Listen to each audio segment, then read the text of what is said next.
Have you ever wondered what happens when you flip a light switch? Or what really powers your phone? It feels like magic, right? Right? But it's not, it's energy. And where that energy comes from is one of the biggest, most important stories of our time. It's a story about ancient sunlight trapped for millions of years, and about harnessing the power of the wind and the sun today. This story affects everything, from the air we breathe to the future of our planet. So, what if I told you that the energy choices we make every single day are shaping the world for generations to come? Are we using up a treasure that can never be replaced, or are we tapping into a power source that will never run out? Stick around because we're about to uncover the epic tale of two very different kinds of energy, and what they mean for you, for me, and for everyone. Let's dive right in. Imagine our planet as a giant kitchen pantry. In this pantry, we have two types of snacks. One type is a jar of cookies that your grandma baked ages ago. It's a huge jar, but once the cookies are gone, they're gone for good. There's no recipe to make more. The other type of snack is an apple tree right outside the window that grows new apples every single year. This is the simplest way to understand the difference between non-renewable and renewable energy. Let's talk about those cookies first, the non-renewable resources. These are natural resources that we use up much, much faster than they can ever be created. The most famous ones are coal, oil, and natural gas, collectively known as fossil fuels. The name gives you a clue. They come from fossils. Millions of years ago, long before dinosaurs, Earth was covered in lush forests and vast oceans teeming with tiny organisms. When these plants and animals died, they sank to the bottom of swamps or oceans. Over millions of years, they were buried under layers and layers of sand, rock, and mud. The immense heat and pressure from these layers slowly cooked and compressed these organic remains, transforming them into the energy-rich substances we use today. The ancient plants became coal, while the tiny marine organisms turned into oil and natural gas. Think about that. The energy we get from burning coal is literally stored sunlight that a plant captured millions of years ago. It's a very, very old battery. And just like that jar of cookies, there's a finite amount. We can't just whip up another batch of million-year-old fossil fuels. Once we use them all up, they're gone. Now let's look at the other side of the pantry, at that apple tree. This represents our renewable resources. These are the natural gifts that keep on giving. They replenish themselves over a relatively short period, or they're so abundant that we can't possibly use them all up. The most obvious one is the sun. Every day, the sun bombards our planet with a colossal amount of energy, more than humanity could ever use.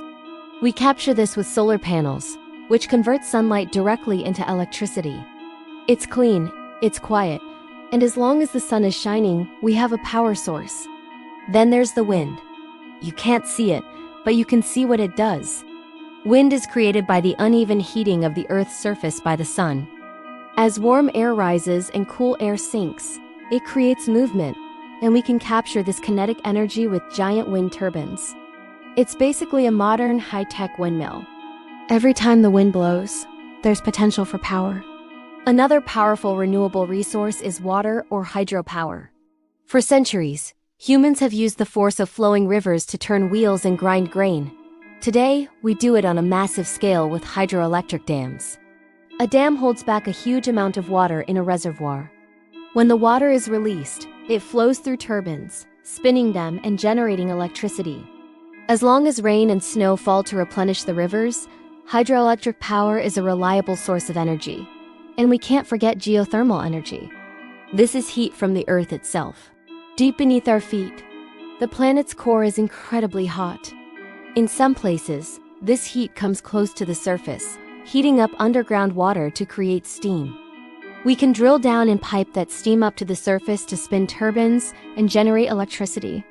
It's like using the Earth's own natural boiler. So let's recap the key differences. The first big difference is time. Non-renewable fossil fuels take millions of years to form. Renewable resources, like sun and wind, are available daily. Water is replenished through the water cycle, and geothermal heat is constantly produced by the Earth's core. The second major difference is availability. Non-renewable resources are finite. We have a limited supply, and once it's gone, it's gone. This is why we hear so much about peak oil or running out of certain resources. Renewable resources, on the other hand, are for all practical purposes inexhaustible. The sun isn't going to stop shining anytime soon, and the wind will continue to blow.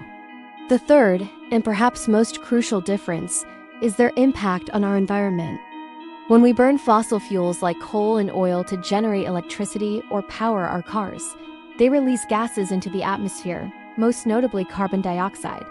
This gas acts like a blanket, trapping heat around the Earth and leading to what we call the greenhouse effect in global climate change. It also releases other pollutants that can cause acid rain and smog, affecting our health and ecosystems. Think of it like the smoke from burning those old cookies filling up your kitchen. It gets hard to breathe and makes a mess. Renewable energy sources are much cleaner. Solar panels generate electricity without releasing any emissions. Wind turbines spin without polluting the air. Hydroelectric and geothermal power are also incredibly low emission. They offer a way to power our lives without that thick cloud of pollution, helping to keep our planet's air and water clean. Of course, no solution is perfect. Building large solar farms or wind farms requires a lot of land.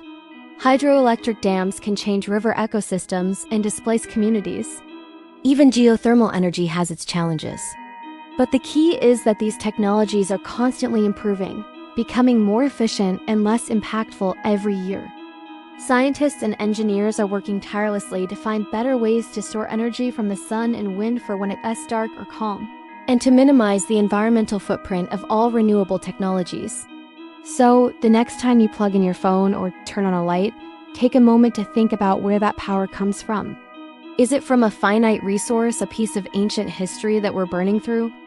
Or is it from a source that is as timeless as the sun and the wind? The story of energy is our story. The choices we make, from the policies our governments set to our own personal consumption habits, will determine which chapter we write next. By understanding the fundamental difference between renewable and non-renewable resources, we are better equipped to make informed decisions and help power a brighter, cleaner, and more sustainable future for everyone. It's not magic, it's a choice. And it's a choice we all have the power to influence. Thanks for watching this deep dive into the world of energy. I hope you found it as fascinating as I do. If you learned something new today, give this video a thumbs up and consider subscribing for more content that explores the science behind our world. And I'd love to hear your thoughts in the comments below. What's the most common energy source where you live? Until next time, stay curious.